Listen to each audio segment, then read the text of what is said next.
ॐ नमो भगवते वासुदेवाय नमः। ध्येयं सदा परिभवात् नमवेष्टदोहम् तीर्थास्पदं शिवगिरिं चिनुतं शरण्यं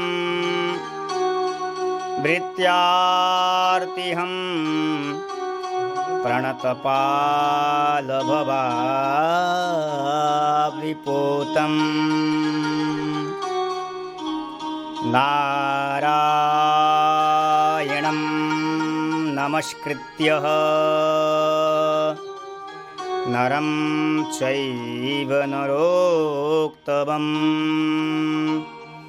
देवीं सरस्वतीं व्यासं ततो जयमुदीरयेत्। श्रीमद्हंससमारभ्यः सनकादिकमध्यमा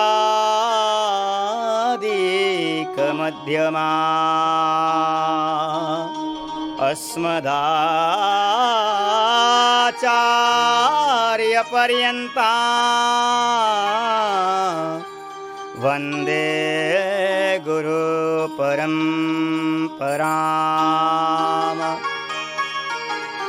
युन्ता प्रवेश मम वाचमिमां प्रसुप्ता सञ्जीवयत्यखिलशक्तिधरस्वधाम्ना अन्याश्च हस्तचरणा श्रवणात्तदादीन्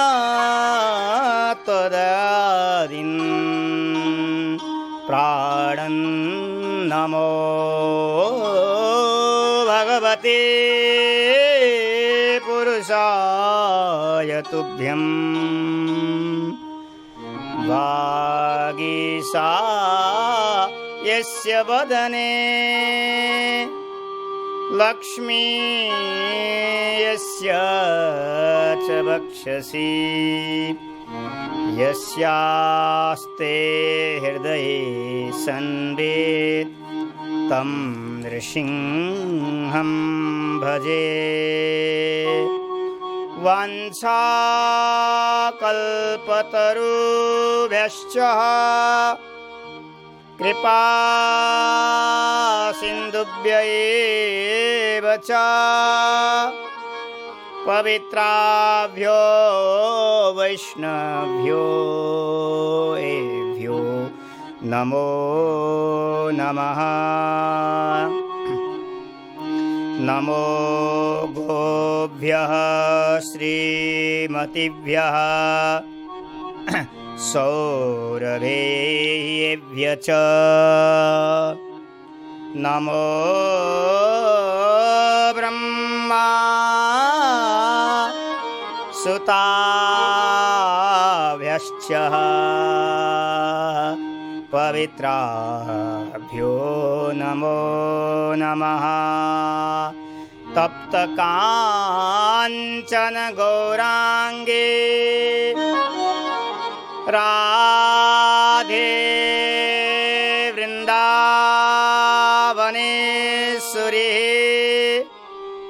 वृषभानुसुते देवी प्रणमामि हरे प्रिये। भक्ति भगवंत गुरु चतुर्नाम पुए इनके पद वंदन किए नासत विघ्न अनेक। गुरु अग्रदेवाज्ञादये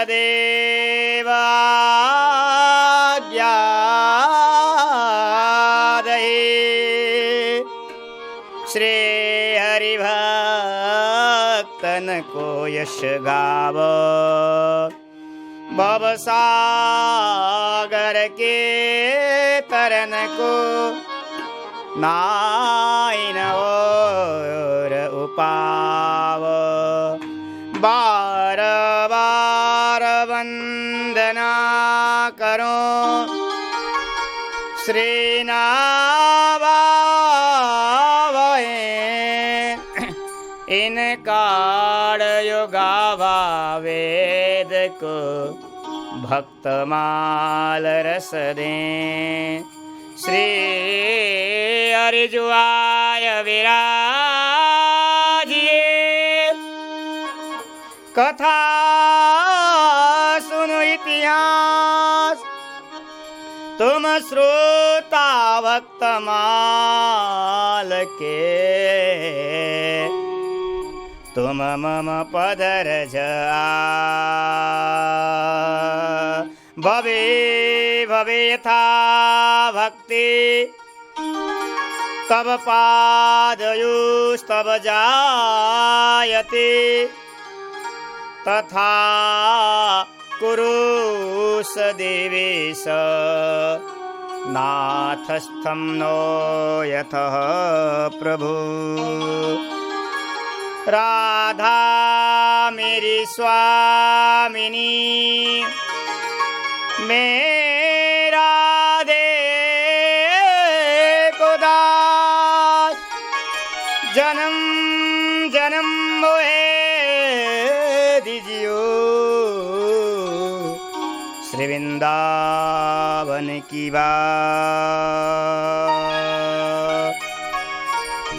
जय जय राधा रमण हरि बोल जय जय राधा रमण हरि बोल जय राधा रमण हरि बोल जय जय राधा रमण हरि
भक्तमाल महापुराण की, श्री नाभा गोस्वामी जी महाराज की, श्री प्रियदास जी महाराज की जय। पूज्य गुरुदेव अग्रदेव आचार्य चरण सद्गुरुदेव भगवान की, श्री सीताराम चंद्र लक्ष्मण हनुमान जी महाराज की, श्री राधा रानी की, श्री गिरिराज महाराज की, गौ माता की, मीरा जी की जय। जय जय श्री राधे श्याम।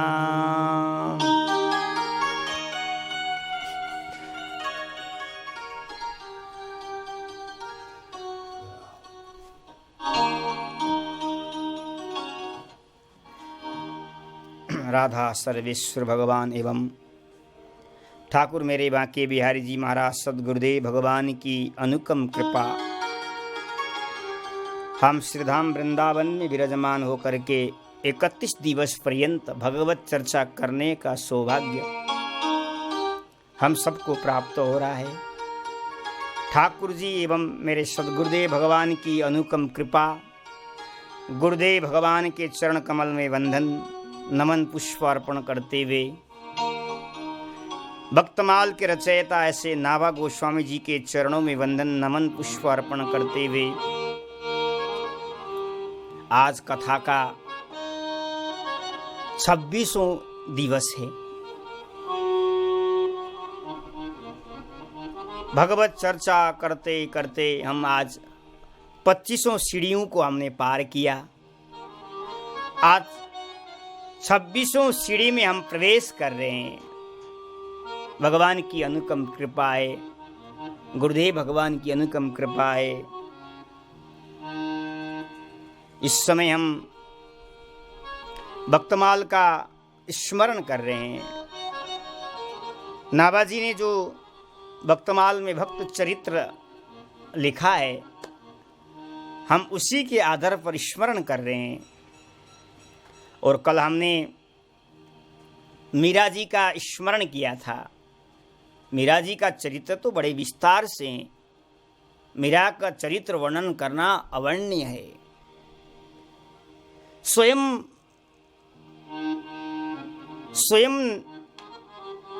नाभाजी कहते हैं, मैं भगवान के चरित्रों का तो वर्णन कर सकता हूं, लेकिन भगवान के भक्तों का चरित्र वर्णन करना मेरी वश की बात नहीं है। गाँव राम कृष्ण नहीं भक्ति दाव को हो। स्वयं भक्तमाल के रचयिता नाभाजी महाराज वर्णन कर रहे हैं, अपनी बात को रख रहे हैं। लेकिन अवर्णनीय भी है और वर्णनीय भी है। लेकिन अगर भक्त हृदय में आकर के विराजमान हो जाएं, भक्त अगर बुलवाएं, भक्त अगर समर्थ प्रदान करें, तो भक्त का चरित्र हम गायन कर सकते हैं। तो नाभाजी को भी भक्त हृदय में आकर के विराजमान हो गए और नाभाजी ने भक्तमाल की रचना किया है। तो मीरा जी को भी हम स्मरण कर रहे हैं। मीरा जी से यही प्रार्थना है कि मीरा जी स्वयं अपनी चरित्र को वर्णन करने में सामर्थ्य प्रदान करें। ऐसे मीरा जी के चरणों में प्रणाम करते हुए हम कथा में प्रवेश करते हैं। क्योंकि भक्त जीते भूलोक में, कथे कौन पे जाय, समुद्र पान श्रद्धा करे, कह चेरी पेट समाय।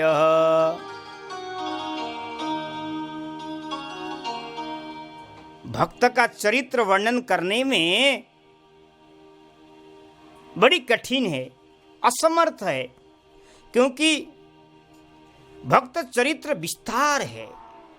भगवान का चरित्र तो इतना है, लोगों को पता चल गया। लेकिन भक्त चरित्र बड़ी विस्तार में नाभाजी ने गाया है, संक्षिप्त में नहीं गाया है। क्योंकि कोई कहे मैंने भक्तमाल भक्त चरित्र को संपूर्ण अध्ययन करके संपूर्ण मैंने कंठस्थ भक्तमाल मेरे हृदय में विराजमान है, ऐसा अगर कोई जीव कहे, कोई भक्त कहे, अभी वो अंधकार में बैठा हुआ है। अरे भाई, छोटा सा चिड़िया समुद्र के पास पहुंचे, उड़ते हुए पक्षी, और वो कहे कि मैंने सारा समुद्र को पान कर लिया। ऐसा सोचे, ऐसा कहें, क्या उस चिड़िया, उस पक्षी में समुद्र, उसके पेट में सारा समुद्र बैठा सकता है? नहीं बैठ सकता है। ऐसे ही ये भक्तमाल भी समुद्र की तरह है। समुद्र कितना है, कितना गहराई है, ऐसा तो वैज्ञानिक और इंजीनियर खोज कर चुके हैं, लेकिन भागवत, भक्तमाल, रामायण रूपी जो समुद्र है, आज तक किसी ने भी खोज नहीं कर पाया है। वेद भी, शेष भी, सरस्वती मैया, सनकादिक मैया भी खूब खोज किया है, कितना गहराई है, भागवत कितना गहराई है, भक्तमाल कितना बड़ा है, लेकिन गाते गाते थक गए, पूरा नहीं कर पाए। लेकिन भगवान की अगर कृपा हो, भगवान की अगर कृपा होगी तो सुलभ हो सकता है, दुर्लभ चीज भी सुलभ हो सकता है। क्योंकि ये भगवान की कृपा से भक्तमाल नाभाजी ने लिखी है। भगवान ने कहा मेरा चरित्र तो लोगों ने बहुत लिखा है, वेद व्यास जी ने लिखा है, रामायण में, वाल्मीकि में, वेद व्यास जी ने लिखा, भागवत में भगवान के सुंदर सुंदर चरित्र। भगवान ने स्वयं अग्रदेवाचार्य को आदेश प्रदान किया, अपने शिष्य को कहो कि जितने भी भक्त हुए, त्रेता में, द्वापर में, सतयुग में, कलयुग में और आगे जो होंगे, उन समस्त भक्तों के चरित्रों को लेखन करो और जन जन तक पहुंच जाएं, सबको पढ़ करके भक्त और भगवान का स्वरूप को जान पाएं। इसी आधार पर श्री नाभाजी महाराज ने भक्तमाल का रचना किया है। जयपुर क्षेत्र में बैठ करके गलता आश्रम में विराजमान होकर के नाभाजी ने समाधि की भाषा में भक्तमाल का रचना किया है। और वो भक्तमाल जब रचना तैयार हो गया और नाभाजी ने वो माला को लेकर के अपने ठाकुर प्रिया प्रीतम सीतारामचंद्र भगवान को गले में धारण कराया है, और भगवान उस माला को धारण करके इतने प्रसन्न हो गए, भगवान कहते मैं अपने मुख से वर्णन नहीं कर सकता हूं। और आज वही भक्तों का माला हम स्मरण कर रहे हैं, नाभाजी के शब्दों के द्वारा, नाभाजी के वाक्यों के द्वारा हम आज स्मरण कर रहे हैं। और नाभाजी ने जो भक्तमाल में मीरा जी का चरित्र लिखा है, हम उसी का वर्णन कर रहे हैं, क्योंकि समय हमारे पास बहुत कम है। ये विशाल संसार हमें पकड़ के रखा हुआ है, हम बंधन में हैं। बस केवल नाभाजी कहते हैं अगर संसार से दूर होना चाहते हो, अगर भजन आतुर करो, जो लो या घट श्वास, नदी किनारे रूखड़ा, जब तय होय विनाश। अगर भजन, नाभाजी कह रहे हैं अगर भजन करने की तुम्हारे जीवन में आतुरता है, भगवान की प्राप्ति करने का आतुरता है कि हमें इसी जीवन में प्रिय प्रीतम मिल जाए, इसी जीवन में मेरे बांके बिहारी जी मिल जाए, तो क्या करे, अपने श्वास श्वास में राम का नाम ले लो, श्वास श्वास में बांके बिहारी जी का नाम ले लो भाई, तभी तुम्हें भगवान मिलेंगे, तभी भक्ति महारानी मिलेंगे, तभी तुम्हें भगवान का प्रेम मिलेगा। क्यों? नहीं तो महाराज नदी किनारे रूखड़ा, जब तब होय विनाश। जैसे नदी के किनारे, जमुना जी के किनारे, गंगा मैया के किनारे जो रुख लगा हुआ है, वृक्ष लगा हुआ है, उसका कोई गारंटी है? नहीं है। कब गंगा की बाढ़ आ जाए, कब जमुना का बाढ़ आ जाए, बहा करके ले जाए। ऐसे ही संसार रूपी समुद्र का बाढ़ कब आ जाए। हम वृक्ष ही तो हैं। संसार रूपी सरोवर में हम भी एक वृक्ष के समान हैं। कहाँ संसार का बाढ़ आ जाए और हम उस संसार में बहा करके चला जाए, कोई भरोसा नहीं है। इसलिए भजन में लग जाओ, नाभाजी कहते हैं, भगवत चर्चा में लग जाओ, यही जीवन सार्थक है। आगे जीवन मिले या न मिले कोई भरोसा नहीं है।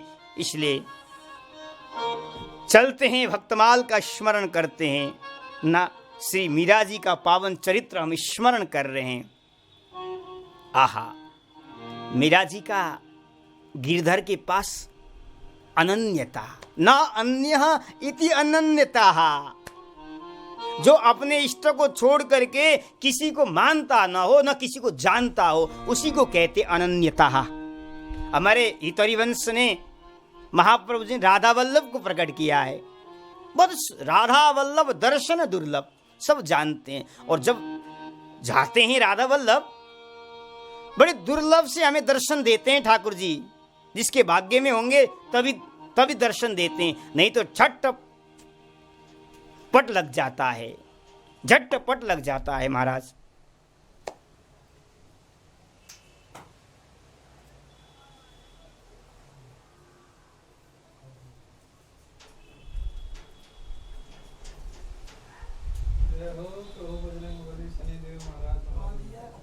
दावंदी हरिलाल की जय।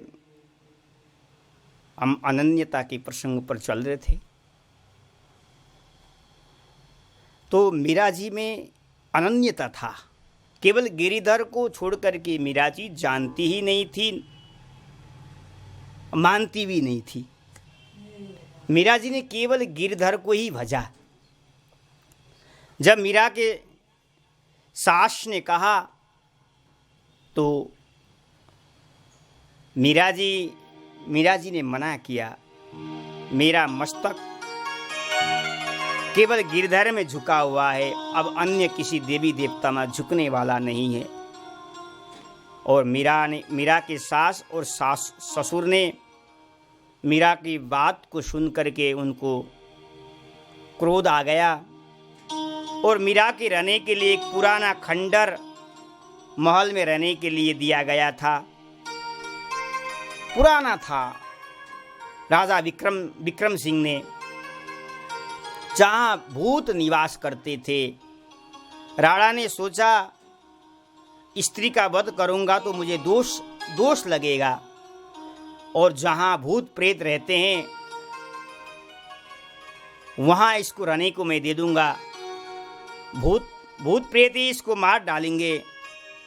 ऐसा विचार करके मीरा जी को पुराना खंडर में रहने के लिए दिया। लेकिन मीरा जी ने भगवान को वहाँ जैसे ही विराजमान किया, अपने गिरधर को पधराया है, जल छिटका।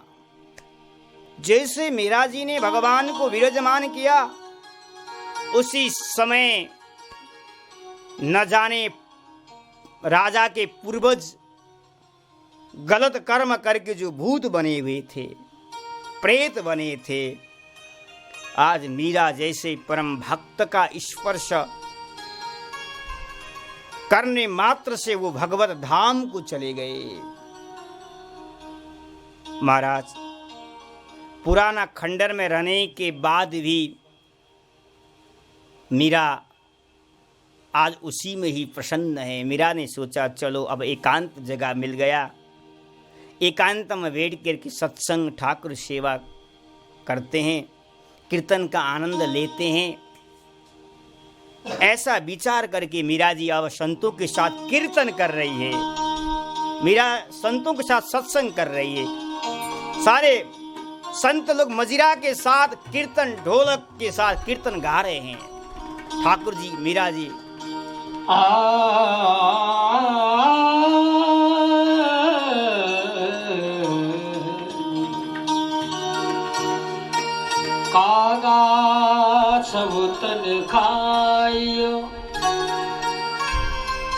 रो चुन चुन खइयो मास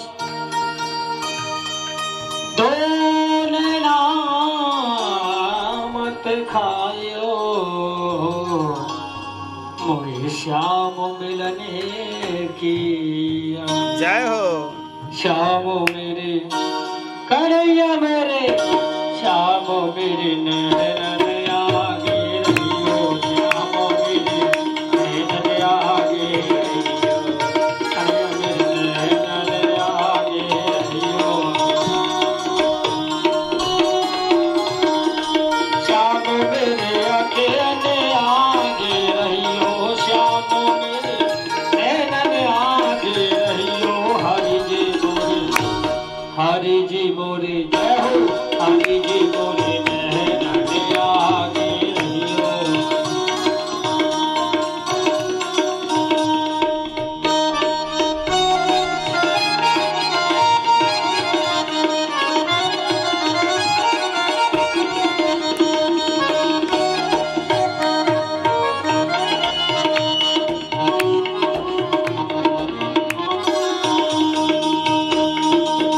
भवसागरों में जीवन नैया भवसागर भवसागरों में जीवन नैया कोई नहीं है इसका खेवैया भवसागर में जीवन नैया कोई नहीं है इसका खेवैया अब की बार में डूब न जाओ अब की बार में डूब न जाओ तुम पार लगइयो हरि जी मोरे जय हो। श्याम मेरे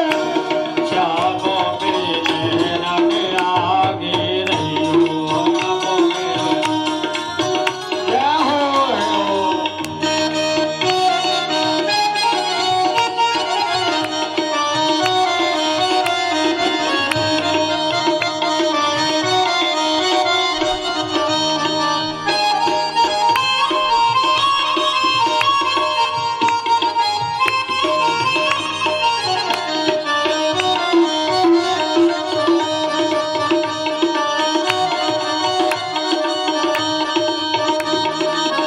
सब दर छोड़ तेरे दर आई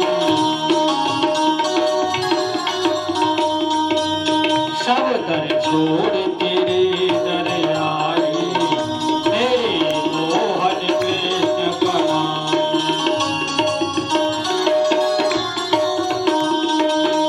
मेरे मनमोहन कृष्ण कमाई शरण पड़े की लाज रखो तुम शरण पड़े की लाज रखो तुम इस जग से नाथ बचैयो हरि जी कोई श्याम मोरे नैनन आगे रहियो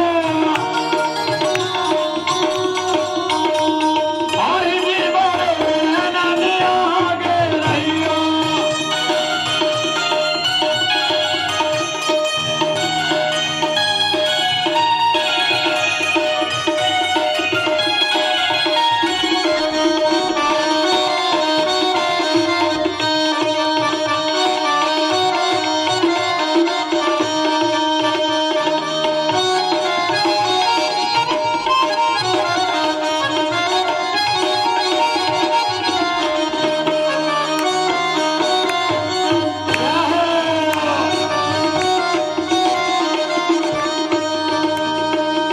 मरती देर जग पीठ दिखावे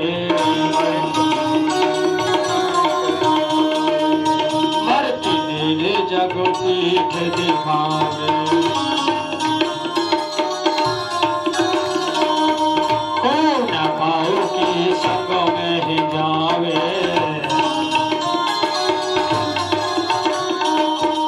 कोई न पाओ की संग में जावे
राखे प्रभु गिरधर नागर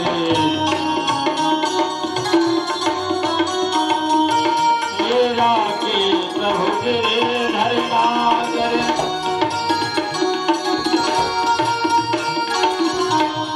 राखे प्रभु गिरधर नागर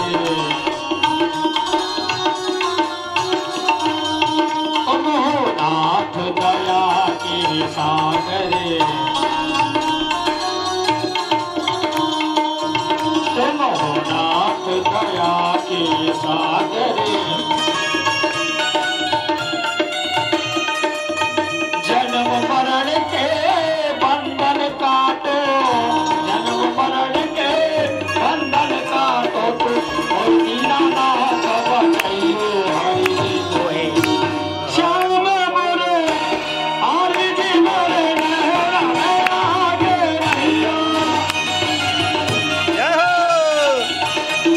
हरि जी मोरे नहरा में आगे रहियो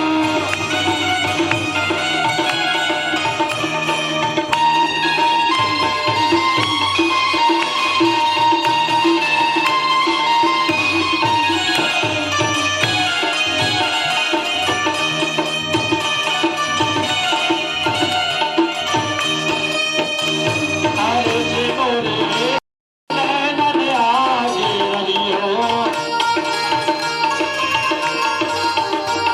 श्याम मोरे नहरा में आगे रहियो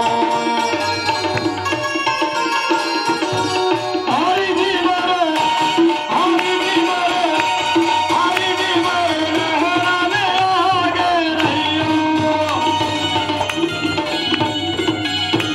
हरि जी मोरे नहरा में आगे रहियो श्याम मोरे नहरा में आगे रहियो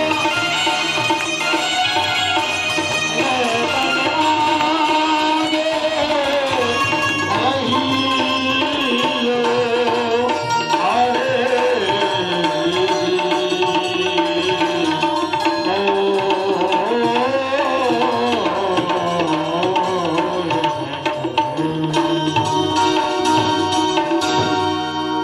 बोलो कृष्ण कन्हैया लाल की पुराने खंडर में भी रह कर के मीरा संतों के साथ कीर्तन कर रही है, संतों के साथ सत्संग कर रही है। जब मीरा जी को संतों का संग करते देखकर एक किसी दिन मीरा का ननद जिसका नाम था उदा भाई, उसने आकर के कहा, भाभी जी तुम समझती क्यों नहीं हो? साधुओं से प्रेम करने में कुल की बड़ा भारी कलंक लगता है। राणा जी देश के राजा है, तुम्हारे इस स्वच्छंद आचरण से उन्हें लज्जित होना पड़ रहा है और तुम्हारे पितृकुल की रीति भी नष्ट हो रही है।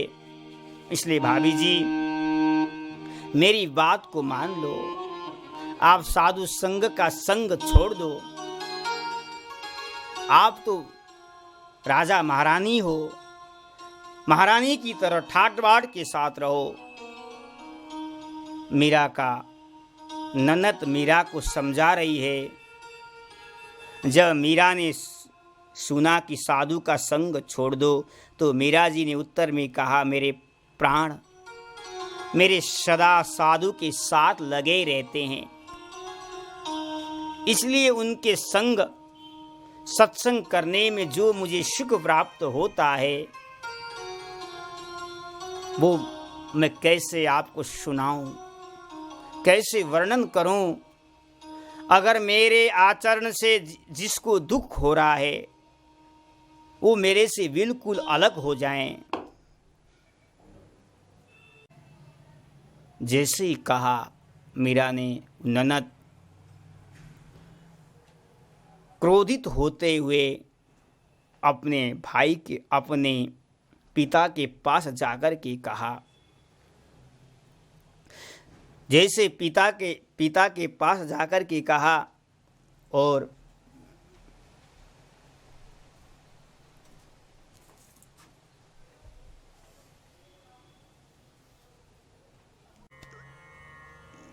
मीरा ने कहा, जिस जिस आचरण से आप सब, मेरे आचरण से लोगों को दुख हो रहा है,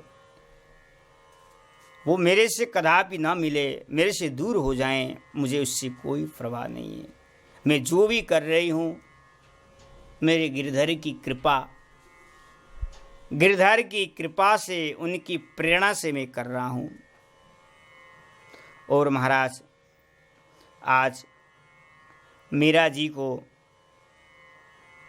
मारने के लिए राणा ने 20 कटोरी में प्रदान किया। ये भगवान का चरणामृत है, इसे तुम पी लो। राणा ने भेजा किसी पंडा पुजारी के द्वारा, लेकिन मीरा जी ने, भगवान का प्रसाद है, भगवान का चरणामृत है, ऐसा मान करके मीरा जी ने उस विष को पान किया था। लेकिन मीरा जी में उस विष के प्रभाव कुछ भी नहीं पड़ा।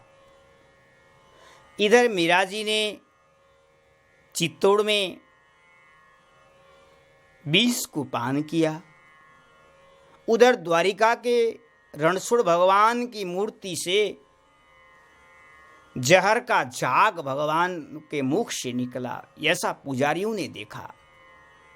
मीरा जी ने इधर विष को पान किया, लेकिन भगवान के मुख से विष निकला। यह दृश्य देखकर के आश्चर्यचकित हो गए। भगवान ने मीरा जी के विष को अपने आप भगवान ने अपनी तरफ लिया और भक्त को भगवान ने बचाया है।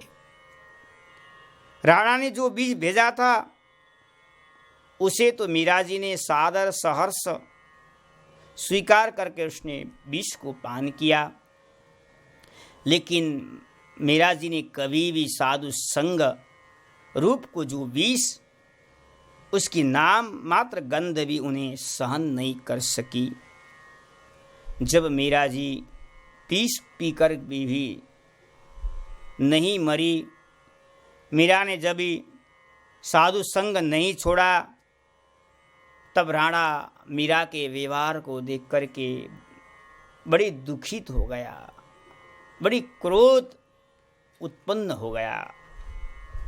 और राणा ने अपने गुप्तचरों को भेजा। गुप्तचर लोगों को लगा दिया कि उनसे कह दिया कि जाओ तो मीरा जी के पास कोई साधु जब भी आता है तो मुझे बताना, मैं उसको मार डालूंगा। और मीरा जी के कुटिया के सामने गुप्तचर खड़े रहते थे दिन रात। लेकिन मीरा जी के भवन में मीरा जी नित्य गिरधर लाल जी से नित्य ही कीर्तन करती थी, नित्य ही उनके साथ भगवान के साथ सत्संग करती थी, वार्तालाप करती थी, भगवान के साथ हंसती थी, भगवान के साथ बोलती थी। ऐसा आवाज गुप्तचरों को सुनाई पड़ा तो दौड़ते हुए गुप्तचर पहुँचे। महाराज, मीरा के पास कोई साधु है, मीरा बातचीत कर रही है, बोल रही है, हंस रही है। राणा हाथ में तलवार लेकर के आया मीरा के पास। हंसने बोलने की अत्यंत अधीर हो गए। तलवार लेकर जल्दी जल्दी दौड़े आए और द्वार पर उन्होंने पुकार कहा कि किवाड़ खोलो, मीरा किवाड़ खोलो। मीरा भाई ने किवाड़ को खोला, लेकिन राणा को कोई वहाँ साधु दिखाई नहीं पड़ा। मीरा जी तो वहाँ अकेली थी।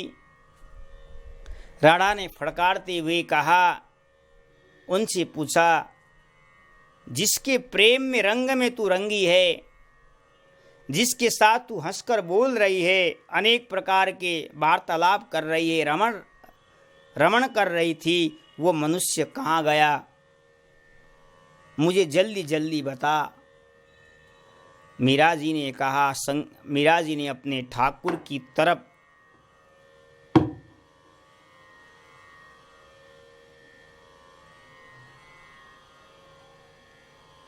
मीरा ने ठाकुर की तरफ संकेत करके देखा या राणा साहब, ससुर साहब, यही मेरे सबसे बड़े संत है, यही गिरिधर के साथ मैं वार्तालाप करती हूँ, इन्हीं के साथ मैं बैठती हूँ, इन्हीं के साथ हंसती भी हूँ। आप मेरे पुरुषोत्तम भगवान नारायण को तो देखो, आज कितने अद्भुत श्रृंगार लग रहे हैं, अद्भुत दृश्य है, आप देखो तो एक बार मेरे ठाकुर को, मीरा जी ने कहा। राणा ने ठाकुर की ओर देखा तो है, जैसे ही देखा राणा तो स्तब्ध हो गया, राणा तो चित्र की तरह खड़ा हो गया। राणा ने मुख से एक शब्द भी नहीं निकल पाया। कुछ समय ऐसा लग रहा था कि राणा को नृसिंह भगवान दर्शन दे रहे थे। भगवान ने आज गिरधर रूप को छोड़ करके राणा को नृसिंह स्वरूप में दर्शन दिया है, लेकिन राणा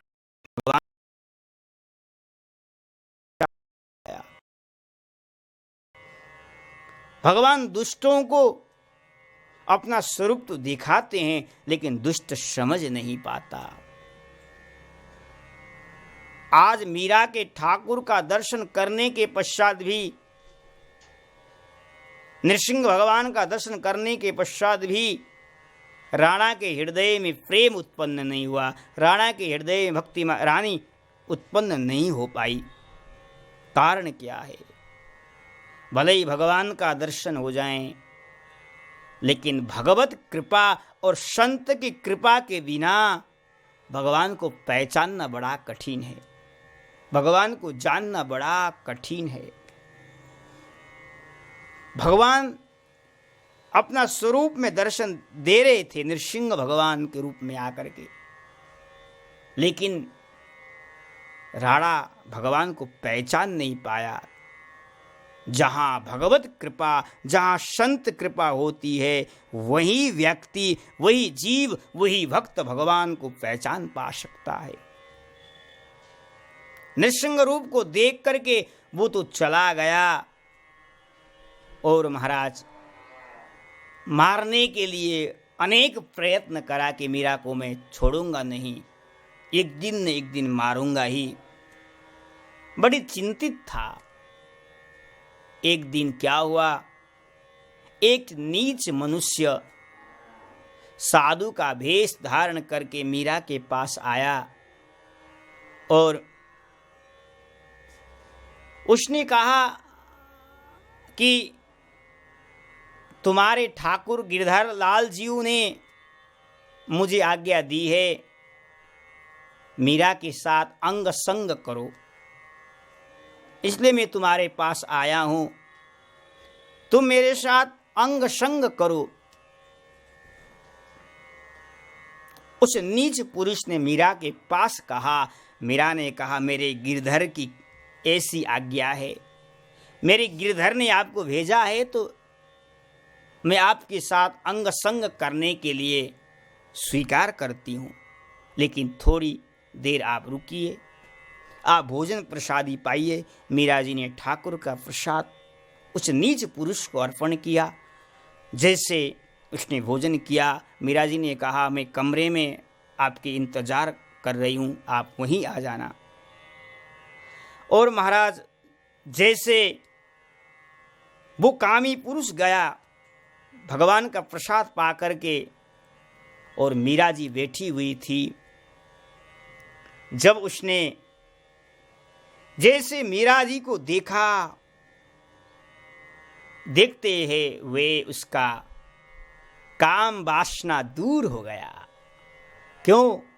क्योंकि भक्त का दर्शन और भक्त ने दिया हुआ प्रसाद में वो सामर्थ्य था, उसकी दोष विकार को खत्म हो गया। अब तो मीरा जी को वो साक्षात देवी के रूप में, भगवान के रूप में दिख रहा है।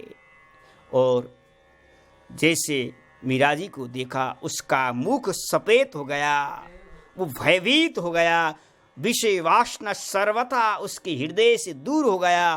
त्राईमाम करते हुए मीरा के चरणों में लौट गया रोता हुआ। मुझे बचाओ मैया, मुझे बचाओ, मैंने आपके बारे में अपराध किया है, मैंने आपसे अनुचित शब्द का प्रयोग किया है, आप मुझे भक्ति का दान करो, आप मुझे भक्ति का दान दीजिए, मुझे आप अपने शिष्य बनाइए। मीरा जी ने कहा कि आप ही ने तो कहा था कि ठाकुर जी ने भेजा है कि मीरा के साथ अंग संग करो, आप करो, मेरे गिरधर की कृपा है, गिरधर ने भेजा है तो आप करो। लेकिन उसने कहा मैं आपके सामने झूठ बोल रहा था, आपकी भक्ति को देख करके अब मैं आपके चरणों में नौछावर कर रहा हूँ, मुझे आप अपने शिष्य बनाइए और मेरे हृदय में जो वासना है, विकार है, उसको आप ही दूर कर सकते हैं। आज मीरा जी ने उस विषय पुरुष पर भी कृपा किया और उसके हृदय से महाराज हमेशा हमेशा के लिए विषय वासना दूर हो गया। ये भक्त की कृपा, भक्त स्पर्श, भक्त के साथ सत्संग करने से हमें क्या नहीं मिल सकता है। मैं बार बार वही बात कह रहा हूँ, जो काम भगवान करते हैं वही काम भगवान के प्यारे भक्त भी कर देते हैं। क्यों? क्योंकि भगवान अपने भक्त को सामर्थ्य प्रदान करते हैं। जब हम भगवान का भजन में लग जाते हैं, भगवान के साधना में हम लग जाते हैं, तो भगवान का गुण हमारे हृदय में आकर के विराजमान हो जाते हैं। महाराज इस तरह से मीरा का चरित्र स्मरण कर रहे हैं और मीरा जी की और भी चरित्र हैं। कहते कि मीरा जी का विलक्षण रूप सौंदर्य देख करके एक बार अकबर बादशाह के हृदय आकृष्ट हो गया। उस समय अकबर बादशाह का शासन चलता था यहाँ, और उसने सुना कि मीरा चित्तौड़ में इतनी सुंदर है, सौंदर्यता है, और सौंदर्य के साथ साथ मीरा का प्रेम भगवान में है, अनन्यता। ऐसे भक्त का दर्शन करना चाहिए। और महाराज दिल्ली से चल कर के बादशाह चित्तौड़ में आया था मीरा का दर्शन करने के लिए। मीरा का अकबर ने सोचा चला मीरा का भी दर्शन करते हैं और मीरा के जो ठाकुर गिरधर का भी दर्शन करके आते हैं। इसलिए अकबर आया था। एक बार क्या हुआ, विदेश के इंग्लैंड के बादशाह ने हिंदुस्तान के अकबर बादशाह से कहा तुम्हारे भारत में सबसे सुंदर वस्तु और सुंदर मेवा क्या है। इंग्लैंड के बादशाह ने भारत के बादशाह से पूछा गया था। उस समय पत्र लिख करके भेजा था। उस समय पत्र चलता था, फोन का तो उस समय चलता ही नहीं था, SMS चलता नहीं, नेट नहीं चलता था, आज के जैसा आधुनिक समय थोड़ी था। उस समय तो पत्र से भेजा अकबर बादशाह ने अपने भारत का अकबर बादशाह को। अकबर बादशाह के साथ तानसेन भी रहा करता था। और मीरा को पत्र को महाराज जैसे उसने पत्र भेजा, पत्र पढ़ने के पश्चात अकबर ने कहा कि तानसेन बादशाह, इंग्लैंड के बादशाह के लिए तुम पत्र लिखो, हमारे भारत में सबसे सुंदर क्या है। महाराज उस बादशाह ने ऐसा लिखा कि हमारे भारत में सबसे सुंदर जो है वो है मीरा जी, देखने योग्य मीरा जी को देखो। और हमारे भारत में सबसे सुंदर मेवा है वेर का फल। और ये पत्र लेकर के भेजा क्योंकि वेर भगवान राम को प्रिय था। भारत का उस समय सर्व उत्कृष्ट मेवा था महाराज। बेर को विशेष महत्व दिया करते थे लोग। आज की जैसे मिठाई आप पाते हैं तो कहते हैं रसगुल्ला, छेना सबसे बढ़िया मिठाई है, लेकिन नहीं, ये तो अभी बनना चालू किया था। उस समय बेर चलता था। स्वयं अकबर बादशाह कह रहा है हमारा हिंदुस्तान का मेवा बेर है और हमारे हिंदुस्तान के सुंदर से सुंदर है तो वो मीरा जी है। ऐसा लिख कर के भेजा बादशाह को। बादशाह ने पढ़ा और बादशाह ने कहा क्या आपके जो मीरा है किसी पर दीवानी हो चुकी है, किसी प्रेम में पगी हुई है? फिर बादशाह ने पत्र लेकर के भेजा, हाँ, मीरा का प्रेम मेरे गिरधर के साथ है, उनका तन उनका मन मेरे गिरधर में न्योछावर हो चुका है। ऐसा लिख करके महाराज भेज दिया बादशाह ने। बादशाह ने कहा कि भाई हमने लिख करके भेजा है, चलते अब मीरा का स्वयं दर्शन करके आते हैं। अब मीरा का दर्शन करने महाराज दिल्ली इंद्रप्रस्थान से चित्तौड़ में आया। उस समय तानसेन भी साथ रहा करता था। तानसेन और अकबर बादशाह वहां पहुंचे और मीरा ठाकुर गिरधर की सेवा में लगी हुई है। ठाकुर गिरधर को पद सुना रही है, ठाकुर गिरधर के लिए रो रही है, तड़प रही है। जब अकबर बादशाह अक्षर बादशाह ने अपने नेत्रों से देखा, महाराज अकबर बादशाह किम कर्तव्यम विमूढ़ हो गया, क्या करे क्या न करे। महाराज मीरा की भक्ति को देख करके महाराज अब मीरा के लिए कुछ तो भेंट करना ही चाहिए। अकबर बादशाह ने अपने गले से एक मोती की माला निकाली, बड़ी कीमती मोती थी महाराज उस समय। वो कीमती मीरा जी को नोछावर कर रहा है। मीरा जी ने कहा हमें कुछ जरूरत नहीं है बादशाह, आप अपनी मणि अपने पास ही रखिए। लेकिन बार बार आज्ञा होने के कारण से मीरा जी ने वो मणि को लिया और मणि को लेकर के मीरा जी ने वहां रख दिया। बादशाह तो वहां से चला गया मीरा का दर्शन करके। महाराज ऐसा लिखा है कि उस मणि में और दाने में अकबर का नाम लिखा हुआ था। बड़ी कीमती मणि थी वो।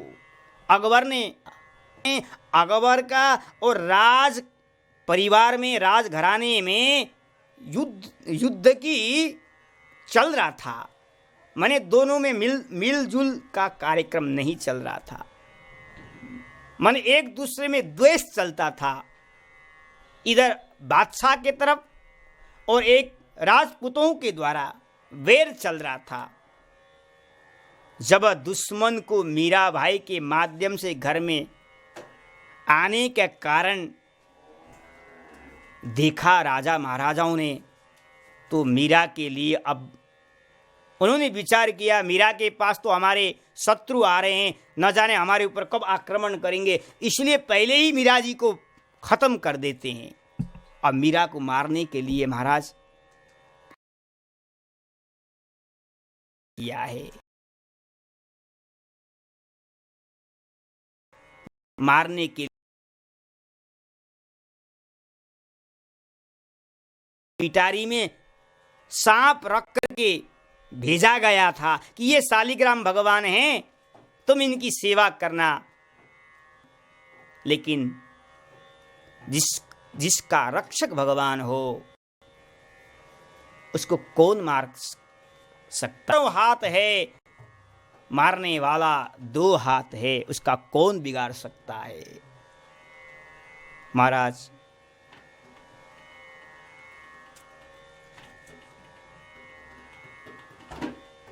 आइए 2 क्षण कीर्तन करते हैं ना। 2 क्षण अपने कीर्तन करके आज कथा का यहीं विराम करते हैं। कल पुनः फिर हम पुनः प्रसंग को आगे बढ़ेंगे। श्री कृष्ण गोविंद हरे मुरारे, हे नाथ नारायण वसुदेवा। गाइए।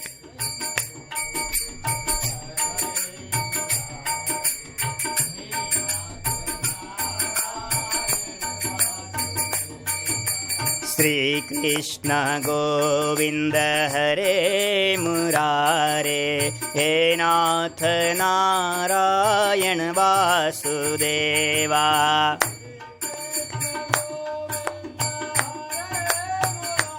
जय हो।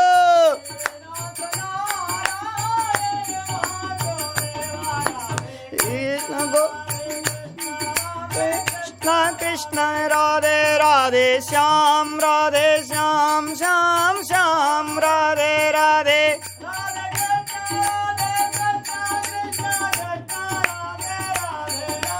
श्याम राधे श्याम श्याम श्याम राधे राधे कृष्ण राधे कृष्ण कृष्ण राधे राधे श्याम राधे श्याम श्याम श्याम राधे राधे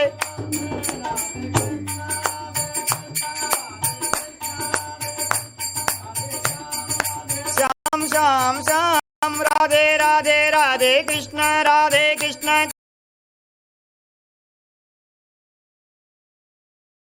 कृष्ण राधे राधे राधे श्याम राधे श्याम श्याम राधे राधे कृष्ण कृष्ण राधे राधे राधे श्याम श्याम श्याम राधे राधे राधे कृष्ण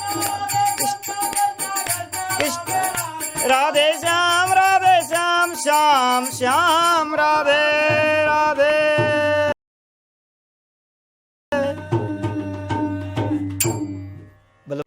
जय श्री कृष्ण। आप सभी भक्तों को, सभी भगवत प्रेमियों को ये अवगत कराते हुए कि आज कथा का 26वां दिन था। परसोत्तम शरण जी महाराज की मुख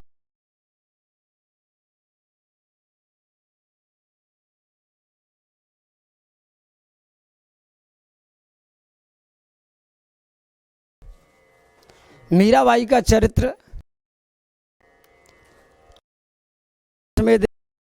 मैं सुना।